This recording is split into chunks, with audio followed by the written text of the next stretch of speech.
안녕하세요.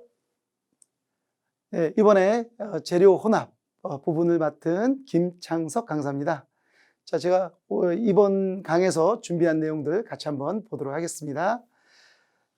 이번 강에서는 저는 이제 배합표, 그리고 이제 배합표를 구성하는 재료, 그리고 이제 재료의 준비, 그리고 이제 계량, 이런 부분에 대해서 제가 좀 설명을 드리도록 하겠습니다.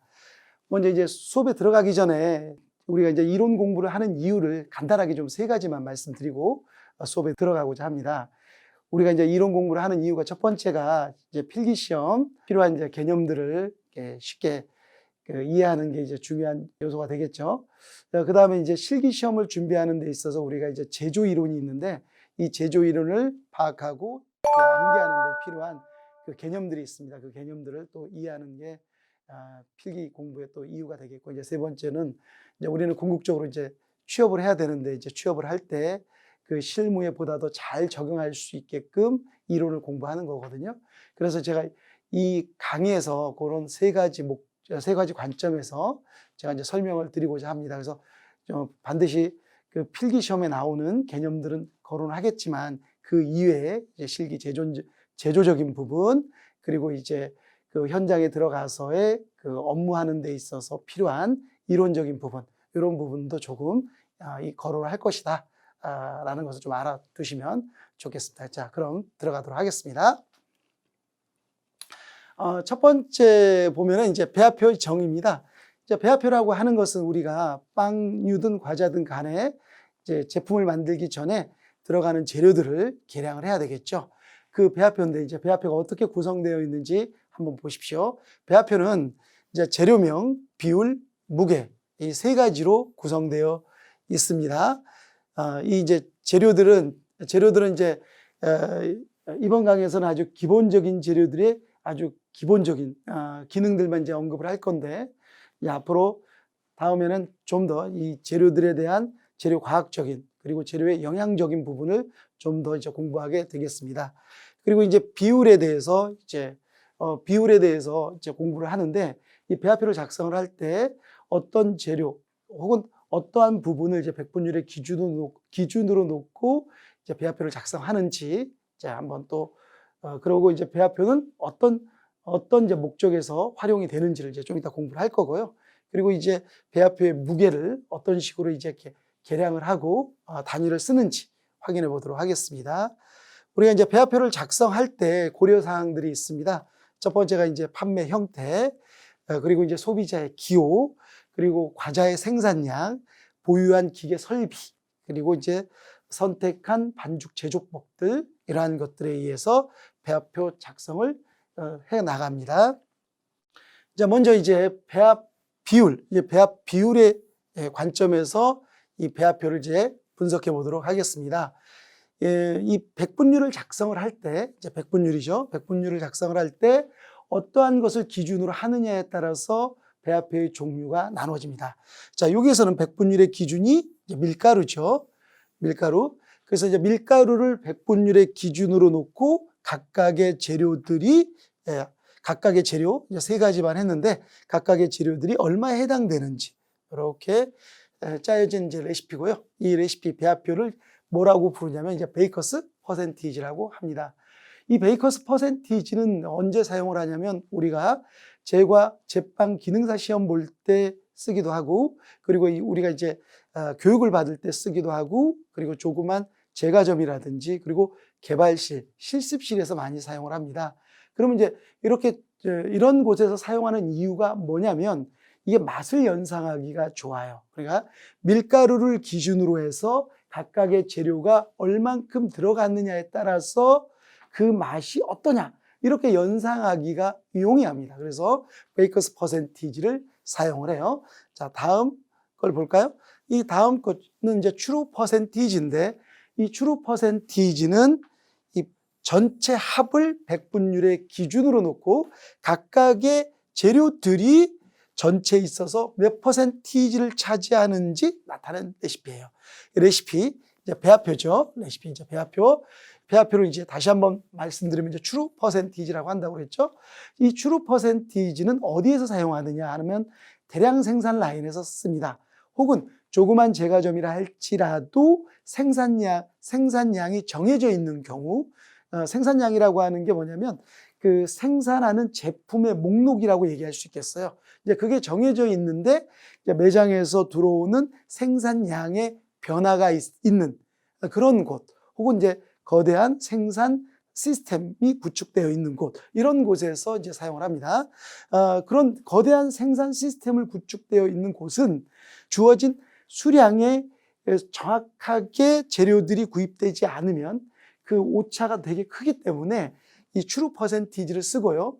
그리고 이제 그 특화된, 그래서 이제 제품의 변동이 그렇게 크지 않은 소규모 제과점 같은 경우에는 이 재료 로스가 되게 중요한 경쟁 요소이기 때문에 레시피 작성을 트루 퍼센티지로 합니다. 그래서 이 트루 퍼센티지는 생산 물량을 정확하게 산출하기가 용이한 그런 배합표의 종류가 되겠습니다. 그래서 이제 백분율의 기준을 어디에 두느냐에 따라서 이렇게 나누어지는 것을 확인해 봤습니다. 자, 다음 볼게요. 이번에는요, 배합량 조절 공식입니다. 이 배합량 조절 공식은, 그러니까 매장에서 몇 개를 생산해 달라라고 했을 때 그 생산량에 들어가는 재료들이 각각 얼만큼 들어가는지 정확하게 산출하는 방식이 되겠습니다. 그러나 우리가 이제 기능사 시험이든 기능장 시험이든 간에 이 배합량 산출 기본 레시피 유형은 베이커스 퍼센티지예요. 그런데 이 베이커스 퍼센티지는 구조적으로 약간의 로스가 발생될 수밖에 없습니다. 그러나 시험에서는 베이커스 퍼센티지로 시험에 나오기 때문에 이 배합량 조절 공식의 레시피를 베이커스 퍼센티지로 했다라는 것을 염두에 두시면서 공식을 좀 보시면 좋겠습니다. 먼저 각 재료의 무게입니다. 이 각 재료의 무게를 어떻게 산출하느냐는 공식입니다. 각 재료의 무게는 밀가루의 무게가 1000이죠. 그리고 각 재료의 비율을 곱하면은 산출할 수가 있다. 예시 한번 보도록 하겠습니다. 물을 예시했어요. 자, 물이 몇 퍼센티지라면 67%예요. 그래서 1000g에 67%, 줄임말을 쓰겠습니다. 67%. 그러면 이제 이 퍼를 없애기 위해서 100으로 이제 바꿔요. 그래서 이제 67 나누기 100 하니까 0.67이 돼요. 그래서 1000g 곱하기 0.67 하니 670 이런 식으로 계산하시면 되겠습니다. 다음 넘어가겠습니다. 다음은 밀가루의 무게를 산출해 보도록 하겠습니다. 밀가루의 무게. 자, 밀가루의 무게는 밀가루의 비율 곱하기 총 반죽 무게 나누기 총 배합률입니다. 자, 총 반죽 무게는 1720이고요. 그 다음에 총 배합률은 172입니다. 자, 그러면 이것을 공식에 대입해 보도록 하겠습니다. 그래서 밀가루의 무게는, 자, 밀가루의 비율, 이건 이제 베이커스 퍼센티지잖아요. 그래서 100%가 됩니다. 그리고 이제 총 반죽 무게가 1720 나누기 총 배합률 172%. 그래서 이 퍼는 없어지죠. 그래서 100 곱하기 1720 나누기 170 하니까 1000g이 되겠습니다. 다음 보겠습니다. 이번에는 총 반죽 무게 구하는 겁니다. 자, 공식을 한번 먼저 보실까요? 총 반죽 무게는 총 배합률 곱하기 밀가루의 무게 나누기 밀가루의 비율이 되겠습니다. 그래서 총 배합률이 172% 그리고 곱하기 밀가루의 무게 1000g이죠. 1000g. 그리고 나누기 밀가루의 비율 하니까 1720g. 뭐 쉬우니까 그냥 이렇게 공식만 이야기하고 넘어갔습니다. 자, 여기서 이제 중요한 게 있는데 뭐냐면 이 레시피를 이제 위에서부터 이제 내려왔는데 실은 밑에서부터 위로 올라가야 되는 겁니다. 자, 그러면 자, 이렇게 총 반죽 무게를 이제 구했죠. 근데 이제 우리가 요거는 이제 시험을 볼 때는 각각 독립적으로 이제 문제를 내지만 우리가 현장에서 일을 하게 될 때는 그렇지 않습니다. 예를 들어 이제 우리가 현장에서 이제 근무한다고 가정을 하고 이 레시피를 한번 생각을 해 보도록 하겠습니다. 만약에 이게 이 지금 제시한 레시피는 이제 바게트 레시피고요. 이제 바게트를 이제 기준으로 현장에서, 이제 매장에서 바게트를 10개를 이제 주문을 했다고 가정을 합시다. 그러면 이제 공장에서 이제 10개의 바게트를 만들어야 됩니다. 계산을 좀 편하게 하기 위해서 분할 중량을 172g이라고 가정을 해요. 그럼 172g의 10개는 1720g이잖아요.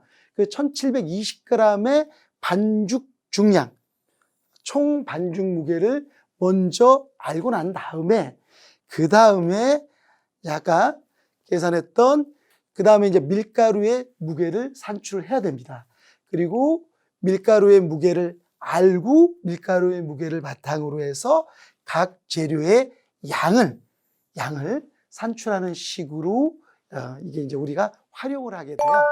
그런데 이제 시험은 그렇게까지 아주 깊게 다루지는 않지만은 제가 한번 언급을 해봤습니다. 우리가 현장에서 이 레시피를 어떻게 써야 되는지 그런 부분을 좀 알아야 되기 때문에 말씀을 드려봤어요.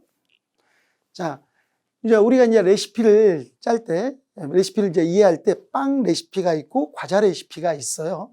자, 딱 보면은 레시피가 이게 빵 레시피인지 과자 레시피인지를 알아야 됩니다. 왜 그러냐면 현장에서는 실무에서는 그 레시피에 이게 뭐 빵용, 과자용 이렇게 구분하지 않고 반죽을 만드는 직무 능력을 수행하는 사람을 이제 지속적으로 이제 반죽을 만들어야 되기 때문에 이 반죽을 레시피를 보고 이게 빵인지 과자인지를 알아야 됩니다. 그래서 빵, 과자의 정의가 이 파트에서 이야기를 하게 돼 있어요.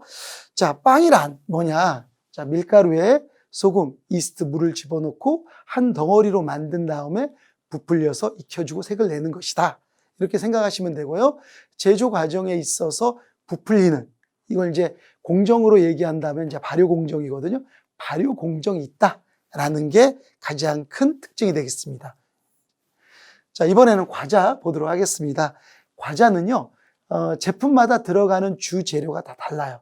그래서 여러분들 이제 과자류 시간에 이제 배우시게 되겠지만 제품의 종류에 따라서 주 재료가 있다면 그 재료들을 하나의 덩어리로 혹은 하나의 그 묽은 반죽 형태로 만드셔야 됩니다. 그리고 난 뒤에 부풀리는 공정 없이 바로 패닝이라든지 성형에 들어가요. 그리고 익혀주고 색을 냅니다. 자, 그러면 빵 만드는 것과 과자 만드는 과정에 있어서의 가장 큰 차이점은 부풀리는, 즉 발효의 차이점이 있고요. 그 다음에 이 빵과 과자를 바라보는 소비자의 그 느낌은 다르죠. 빵을 이제 소비자는 이제 주식, 이에 반해서 소비자는 기호식품, 이렇게 이제 바라보는 차이점이 있습니다. 자, 여러분, 이제 빵, 과자를 구별하는 가장 큰 차이점, 자, 지금 5가지 적어 놨습니다. 첫 번째, 이스트의 사용 여부, 두 번째, 팽창 형태, 세 번째, 설탕의 함량과 기능, 그리고 이제 밀가루의 종류, 반죽의 상태 되겠습니다. 하나씩 보도록 할까요? 자, 이스트의 사용 여부 보면 빵은 이스트를 사용하고요. 과자는 사용하지 않습니다.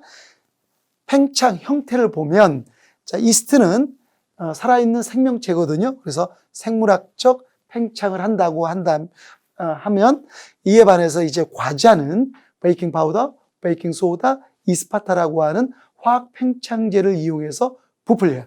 그래서 그 화학적 팽창 방법을 쓰고 또 공기라든지 그리고 이제 유지, 공기는 이제 달걀이라든지 그리고 크림성이 좋은 유지를 이용해서 반죽에 공기를 포집을 시킨 다음에 그 공기로 팽창을 유도하거나 혹은 이제 유지에 안에 들어있는 수분을 이용해서 팽창을 시키는 물리적인 팽창 방법이 과자의 대표적인 팽창 유형이 되겠습니다. 다음 이제 설탕의 함량과 기능에 있어서 빵은 상대적으로 설탕량이 적게 들어가는데 반해서 과자는 설탕량이 많이 들어갑니다. 그리고 이 설탕의 기능적인 부분에 있어서 빵과 과자가 거의 유사하지만 큰 차이가 있는 게 있습니다. 그것은 빵에 있어서는 설탕은 이스트의 먹이로 쓰여진다라는 거고요. 과자에 있어서는 이스트가 이제 윤활 작용을 합니다. 윤활 작용은 이제 크게 3가지 작용인데 흐름성, 퍼짐성, 절단성 이런 세 가지의 윤활 작용을 합니다. 자, 밀가루의 종류 볼까요? 밀가루의 종류는 빵은 일반적으로 강력분을 씁니다. 강력분. 이에 반해서 과자는 박력분을 씁니다. 여기서 일반적이다라고 말씀을 드렸습니다. 예외적인 경우도 많이 있죠.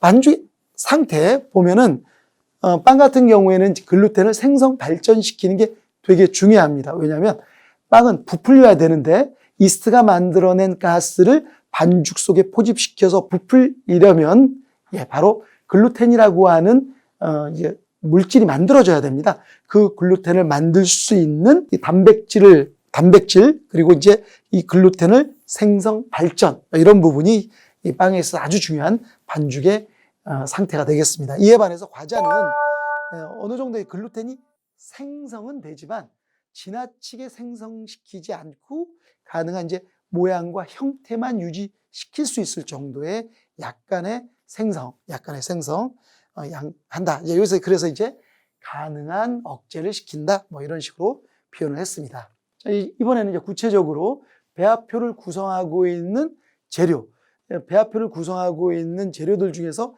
주된 그리고 기본적인 재료들만 언급을 했고요.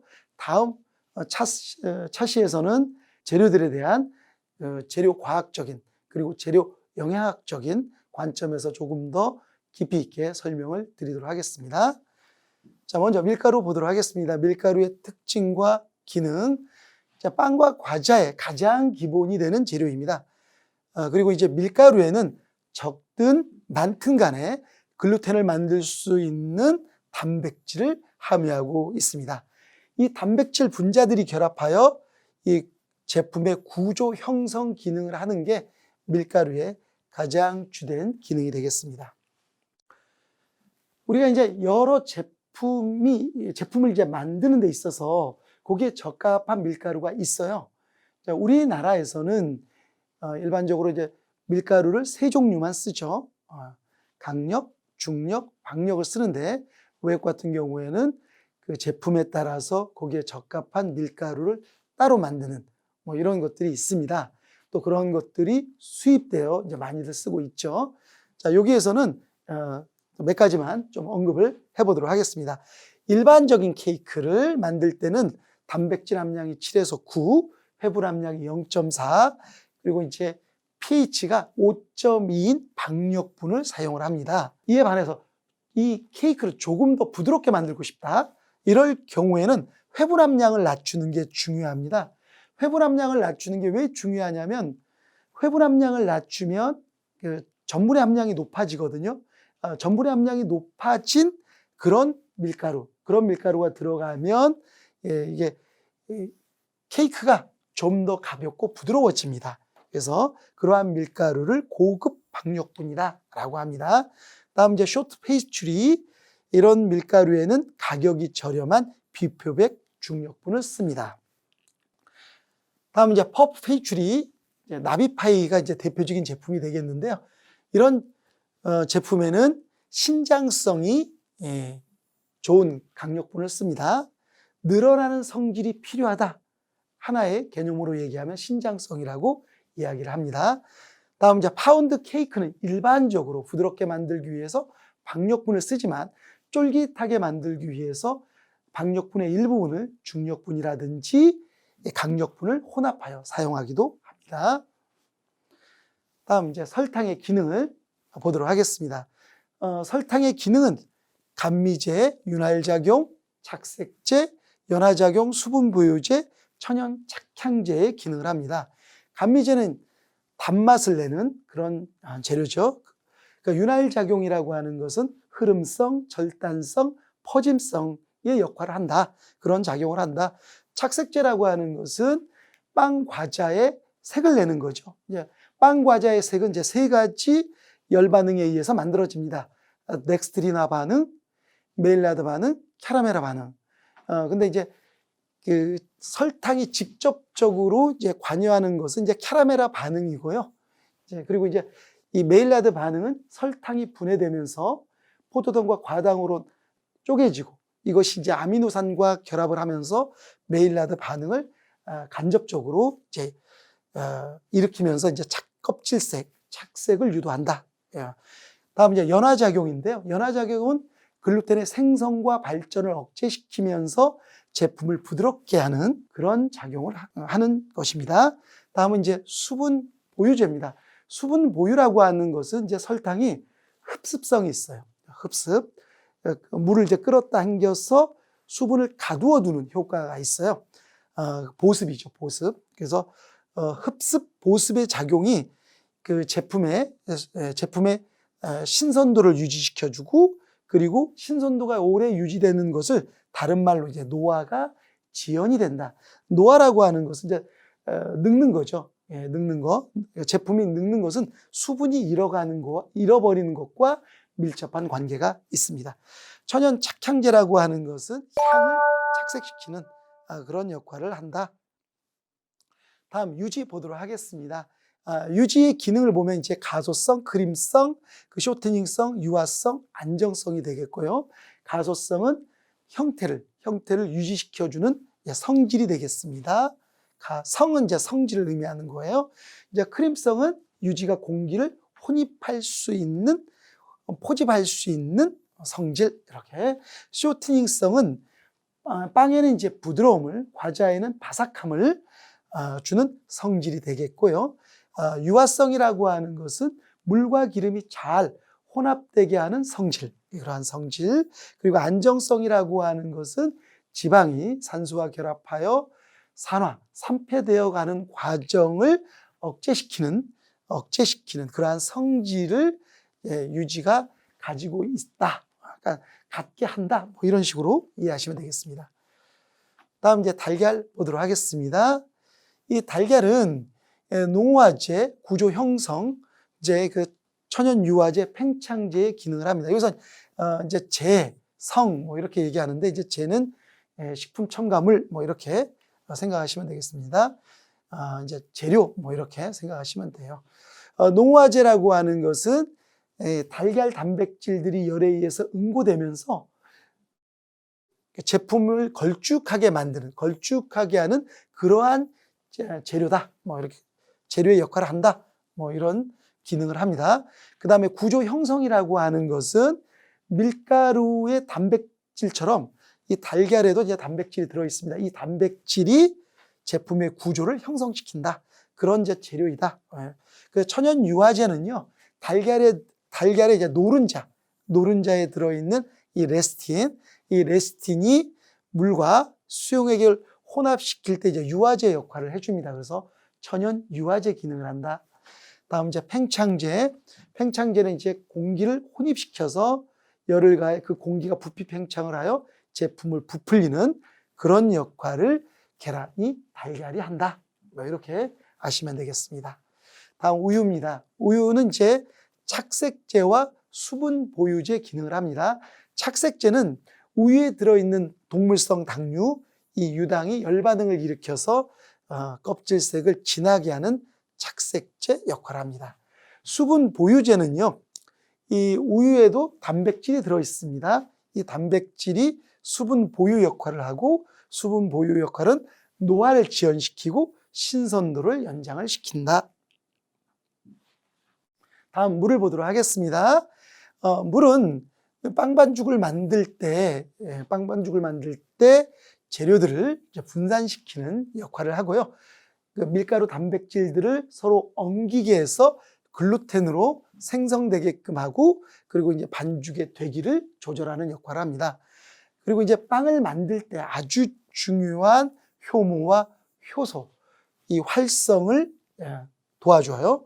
그리고 이제 제품의 특성에 맞게끔 이제 반죽의 온도가 되게 중요한데, 이 반죽의 온도를 조절하는 매체로서 물을 사용한다. 이런 기능을 하겠습니다. 다음 이제 소금을 보도록 하겠습니다. 소금의 대표적인 기능 보면 삼투압. 수분의 이제 농도차죠. 수분의 농도차를 유발해요, 소금이. 그래가지고 미생물이 사용할 수 있는 수분을 감소시켜 이 잡균의 번식을 억제하고요.